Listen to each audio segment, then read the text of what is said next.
আপনারা কি এমন একটা ওয়েব সিরিজ খুঁজছেন যেখানে আপনারা হাসি পাবেন, সঙ্গে পাবেন ফুটবল, তার সাথে মেন্টাল হেলথ নিয়ে কথা এবং তার সাথে পজিটিভিটি?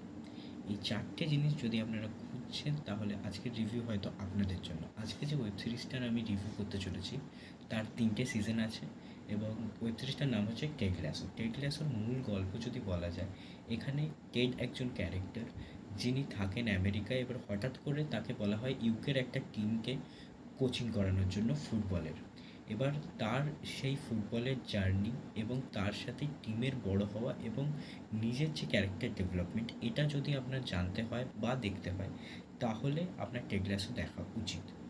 এবার আসা যাক এই গল্পের প্রোস এবং কন সম্বন্ধে। প্রোস যদি বলতে হয়, প্রথমত তো আপনি একটা অপটিমিস্টিক ধারণা পাবেন, সঙ্গে পাবেন গল্পটার সাথে নিজেকে একটা যুক্ত করার মানসিকতা, এবং তৃতীয় হচ্ছে যে হাসির যে জায়গাগুলো আছে কিছু কিছু জায়গায় কাজ করে, কিছু কিছু জায়গায় আমার জন্য কাজ করেনি।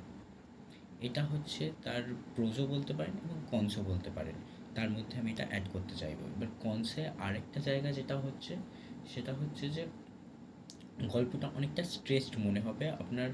ফার্স্ট সিজনের পর সেকেন্ড সিজন, সেকেন্ড সিজনের পর আবার থার্ড সিজন আছে, এখানে আপনার মনে হতে পারে যে সেকেন্ড সিজনে শেষ হয়ে গেলেই হয়তো গল্পটা হতো। এবার রিভিউ শেষ করার আগে আমার কিছু বক্তব্য বলতে আমি বলতে চাই, সিজন 3 এর লাস্ট এপিসোডটা যথেষ্ট পরিমাণে আপনাকে কাঁদাবে এবং আপনি এই 3টে সিজন ধরে একটা দলের সাথে যে কীভাবে যুক্ত হয়ে যাবেন, এবং ফুটবল খেলাটা আপনার শুধু খেলা নয়, যে ফ্যানগুলোর আবেগ এবং সঙ্গে তাদের যে জার্নিটা, সেটা আপনি এই গল্পের মাধ্যমে বা ওয়েব সিরিজটার মাধ্যমে বুঝতে পারবেন। এই বলে আমি আমার ছোট্ট রিভিউ শেষ করছি। ধন্যবাদ।